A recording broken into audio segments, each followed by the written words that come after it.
Gemini and Gemini Rising. This is your 2025 forecast. Now, in this podcast episode, we are going to look at all the major shifts and changes that will occur this year and what they potentially mean for you. Now, let's start with the general overview. We're going to make this really quick. Mid 2025 will bring a number of important shifts. All major, well, not all of them. Pluto already did last year, as we know. Pluto has already shifted, so we're already in Aquarius here. But all the other major planets, Neptune, Uranus, Saturn, and then, of course, like every year, Jupiter will change signs and Venus will go retrograde. Mars is still in retrograde as we speak right now. So we're going to talk about this as well. But you are in for a big year. I mean, we all are in for a big year, right? Like it's going to be a big year. For Gemini rising, this might be a little bigger just because Uranus is going to shift into your sign and Jupiter is going to shift out of your sign. Now, generally, I would say this year is probably going to be the biggest for Pisces and Virgo, but we all have Pisces and Virgo energy within us, within our chart. So, we all will be affected by the nodal shift that we are also going to talk about. Let's start with the nodes, shall we? So the nodes are, as I record this, still in Aries and Libra, but they will shift very, very soon into Pisces and Virgo, and very soon means January 12th. And the nodes will stay here until July 26th. So, the 26th of July, 2026. Now, this marks a profound shift. The nodes shifting always is a profound shift in the collective. And what is a profound shift in the collective is also a profound shift in the individual, because the collective is made up of individuals. Now, the shift from Pisces, or the shift from Aries and Libra into Pisces and Virgo, invites us to, I would say, balance the mystical, intuitive qualities of Pisces with the grounded and detail-oriented nature of Virgo. With the North Node in Pisces, or let's say the North Node in Pisces, urges us to embrace spirituality, compassion, and our creative flow, and really surrender to it. It calls us to trust the universe and lean into our intuitive knowing and letting go of that rigid control that comes with the Virgo energy. I'm not saying Virgo energy is negative, right? Like, hear me here, right? Like, that is not what I'm saying. I'm just saying there is a lower vibration of Virgo that we are asked to release, and we are asked to embrace the higher Pisces energy. There's also lower Pisces energy, right? That would be the escapism. That's not what I'm talking about. With the North Node in Pisces, we are asked to really lean into the higher energy of Pisces. Now, what does that exactly mean for you? For you, this is a shift into your career house, right? Your highest purpose in this lifetime, your ambition, your public image. And Pisces energy in your 10th house asks you to follow your intuitive knowing, your intuitive guidance, and align your career with your soul's purpose.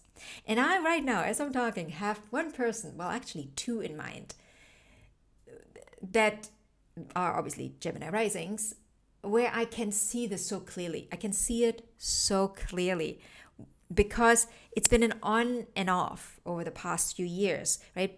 There has been this intuitive knowing that, okay, well, I gotta jump, right? And one of these two jumped, and then they jumped back. They jumped and then they jumped back into their old life. And I'm like, it's going to be so exciting to see what is happening this year for them. I'm very excited about that for my little Gemini rising friends. So the idea also is that you got to let go of that perfectionism. That perfectionism that you have for you, the idea of perfectionism that you have for your life, that might particularly show up in your home life, right? Because the South Node sits in your 4th house. And that that perfectionism that you show up with there, or that you try to implement there, it might hinder you in your professional growth. And you have to find that, right? I cannot, because I don't know your life, right? So you will have to go and find that within you. What is it? What is that perfectionism in your life? How does it show up? Because it doesn't show up the same way in all people's lives, right? That is like your perfectionism is something that comes from inside of you through whatever you've learned, however you've learned to be, whatever energy you cultivated there. And maybe this related to your home. Maybe, you grew up a certain way, and in order to feel sane, you turned on that perfectionistic part of you, where, you thought, you can, maybe your home was chaotic, and, because it was too chaotic, you tried to counteract that in some shape or form. Or maybe it was the other way around, right? There's so many ways an energy can manifest, right, in physical form. You just have to look at it from the perspective of, does it help me or does it hinder me to grow, right? It might help you to stay the same. It might help you to feel calm. It might help you to feel whatever you want to feel, or whatever you need to feel. But is this helping you grow? Because the whole point of life is growth. I mean, that is the whole point. I know we always search for the meaning of life, but the meaning of life, the point here is we are growing, we are evolving, the evolution of yourself. That is the point. And the nodes are really showing us the way. They are shifting every 18 months. And with that shift comes growth in all areas. So the growth path for you this year or the next 18 months, when it comes to the nodal shift, is embracing fluidity in your career and trusting your inner compass for guidance. Now let's look at Mars direct. What does Mars direct have in store for you? Well, first of all, Mars stations direct in February 2025, 24th of February to be exact. And for you, Mars direct clears up your financial confusion and also your self-worth issues that you may have when it comes to your finances. So in Leo, it encourages you to express yourself boldly. And in Cancer, you'll find momentum in securing your financial stability and asserting your values. So this direct transit, obviously goes from from Cancer up to Leo, because it retrograded back from Leo into Cancer. Now for you, this is the area of the second house and the third house. So we are talking communication, we are talking your immediate environment, we are talking your social life, your social circle, your neighborhood, but also your immediate family, your aunts, your uncles, your siblings. And then the area of the second house, which is the area of finances, of your self-worth, knowing your worth, understanding your core values, building your life up on those. And throughout this retrograde, you might have understood that things need to shift and change internally first, because then we can also change them in the outer world. Because that way we don't try to change matter for matter. We are changing the inside, so the outside mirror shows us something new. Now, next I want to talk about Venus retrograde. Venus is going to start her retrograde on March 1st if you are in the States, and on March 2nd if you are in Europe, Asia, and Australia. And this retrograde ends on April 12th or 13th, again, depending on where you're at. And the retrograde begins in Aries and moves into Pisces on March 27th. And it will influence various aspects of relationships and your personal values. So first of all, I would say relationship reassessment. Your existing relationships might face I don't really want to use the word challenges, but let me use the word challenges. And that is prompting a reevaluation of commitments and desires in your life. Now, what that means really is that your relationships, your one-on-one relationships, that includes your romantic relationships, they need to be upgraded, right? It's an upgrade. Venus retrograde is always an upgrade. It's an internal upgrade and then also an external upgrade. You might also revisit past connections here. Your encounters with past lovers or friends are very common. And those offer opportunities for either closure or renewal. But again, be mindful here, right? Like understand that this is supposed to be an upgrade. We are not downgrading, we're not going back, we're not stalling, we are upgrading. We are up-leveling all of our one-on-one relationships. And we do that by being up-leveled first, internally. Now, for you, I would say, well, this all happens in your house of friendships, on your social networks. And so you might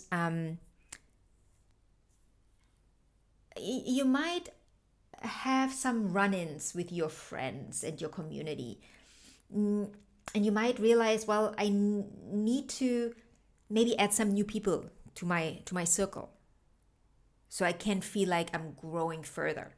And maybe you will have to let go of some people in your life because they don't want to grow. They don't want to go where you're going. And that is absolutely okay, you know? They didn't come here to go where you want to go, right? They came here to go where they want to go. And if their journey is not aligned with yours, that's okay. You know, we let them go. We let them go on their own journey. You might also, during this time, reconnect with old friends and reassess that friendship. Again, see if you can up-level this friendship. And you might also reassess your role within the groups you're in. And maybe seeking more authentic connection. Then let's have a quick look at Mercury retrograde. This is just, I'm just letting you know that we have basically 3 Mercury retrogrades again. And for you, Mercury retrogrades are always big because Mercury is your ruling planet. So the first Mercury retrograde is March 15th to April 7th in Aries, starting in Aries, going into Pisces. So Aries and Pisces, those areas for you are going to be very, very big this year. The area of Aries and Pisces, which is obviously, did I mention that already? I don't know. I want to say as I mentioned, but I don't know if I mentioned that. But Aries and Pisces that sit in your 10th house and your 11th house. So these areas, so your friendships, your community, and then your career are going to be your focus this year. Then the second retrograde, Mercury retrograde, is July 18th to August 11th, and then last one, November 9th to November 29th. And all these retrogrades have one thing in common: they are all in fire signs. Water is involved as well, but the focus is fire. So it's a very fiery time, very bold. We are really asked to really find our strength during this time. Let's talk about Neptune. Neptune has a huge shift this year. We haven't seen Neptune move in this way in a very long time because Neptune has been in Pisces forever, it seems. But now, Neptune is ready to move into Aries. And this is happening on March 30th. Now, this is not the final move, the final ingress, because Neptune is going to retrograde back into Pisces to clean up things and to really end that whatever Neptune had to work on for you in this area. But this ingress into Aries, this first ingress into Aries at the end of March, will give you a very good idea what the next 15 years are going to be about when it comes to your Aries energy as in your 11th house energy. That is your community, your friendships, also your hopes and dreams for the future, right? The vision you have, the bigger vision you have for for life itself. It's the natural, like the 11th house generally is the natural energy of Aquarius, right? If we can put any sign in there, then we would put Aquarius in there, right? It's this understanding of the great wild world out there, and the thinking outside the box, and with the understanding of there is more to life than ... So that for you is going to a big learning curve in the coming years. Neptune in your 11th house is going to inspire you to dream bigger when it comes to your social circles and your aspirations in general for life. So you might connect with social circles that are completely different to the social circles that you've been running in the last, I don't know, however long you live or you have lived so far. Like, it's going to be a completely different social circle. And you might even take on leadership roles there, or a leadership role in that circle. So you might find yourself connecting with spiritual or even like visionary groups.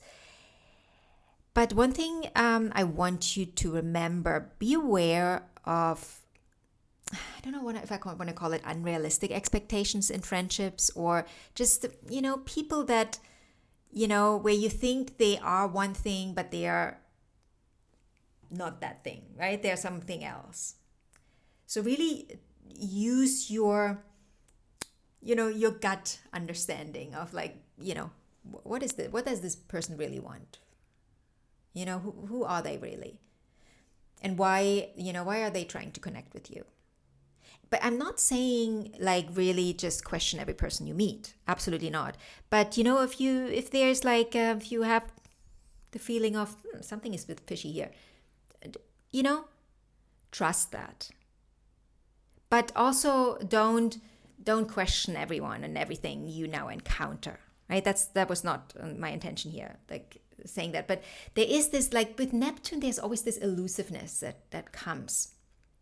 And you know me, I'm a Neptune ruled. I'm a Pisces. I'm if you've been following me for a while, you know that I believe in being delusional to grow.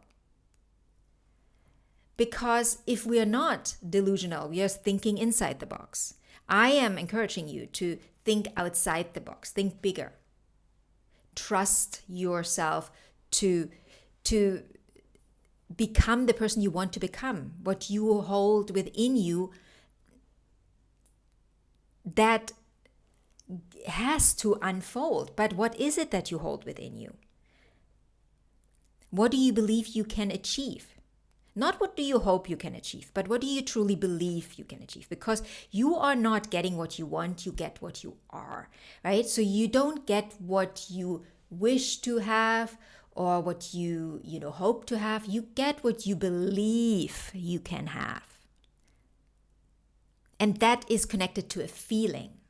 That is not just a mental exercise. Now let's get going with Saturn. Saturn is also going to move into your 12th house. Now, sorry, not your 12th house, of course, your 11th house. So there's a lot of action in this area, as you can see this year. So Saturn in your 11th house is asking you to evaluate your social circles and your aspirations. Are your friends and your network supporting your growth? I mean, I've been already honing in on that. So this transit really helps you build meaningful connections and focus on quote-unquote realistic goals that align with your values. I'd see, let's scrap the realistic. Let's just say on goals that align with your values. Now, not the last one. We have two more. Uranus and Gemini. So Uranus moving into your first house. For me, this is the most exciting transit of all the transits we have going this year. For me, Uranus and Gemini is the evolution of consciousness. Uranus is the plan of innovation, rebellion, breakthroughs. And when it moves into Gemini, a sign is associated with communication, intellect, and adaptability, it will ignite profound shifts in how we think, how we connect, and how we innovate. And for you, this is particularly true because, first of all, you are Gemini rising. So we are talking about your first house. We are talking about your life's direction. We are talking about the way you see the world will completely shift and change. And I know this sounds a bit dramatic, but that can be a good thing. That can be a very good thing, actually. It is a really transformational period that helps you reinvent yourself and embrace your individuality and step into your power as a thought leader. So I'm like I said, I'm personally very excited about this transit. I personally have it in the 10th. But for you, this, God, I cannot even imagine. If we would meet today and then meet again in 8 years, we would probably not recognize you. And I'm very excited because I have family members with this transit in the first house, and I have really close friends with this transit in the first house, and I'm so excited about this for them. Then last but not least, let's talk about Jupiter moving into Cancer. Very beautiful transit because Jupiter is exalted here. Beautiful time for Jupiter. For you, this transit affects your second house. I think this is going to be a time where your confidence soars and opportunities for personal growth are all around. And by personal growth, I'm talking about your understanding of your self-worth and how that then translates, I should say, in your abundance, right? In the valuables, values translate into valuables. So your inner value, how is that going to translate into the valuables, the things you own? Money, finances. So this is going to be a big year for you when it comes to money and finance. It's going to be a big year. So maybe you find a new way of making money. Maybe there are new opportunities out there for you to make money. So I think this is going to be a very exciting year in this area for you as well. So my loves, this was the quick little forecast.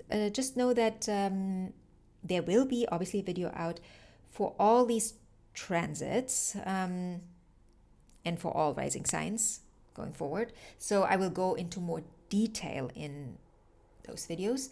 But I think now you have a good overview of what the main areas are for you this year. And I think this is very exciting year for you. I wish you a beautiful, expansive, revolutionary year full of love, health, and abundance. So I will talk to you in the next video. Bye, my loves.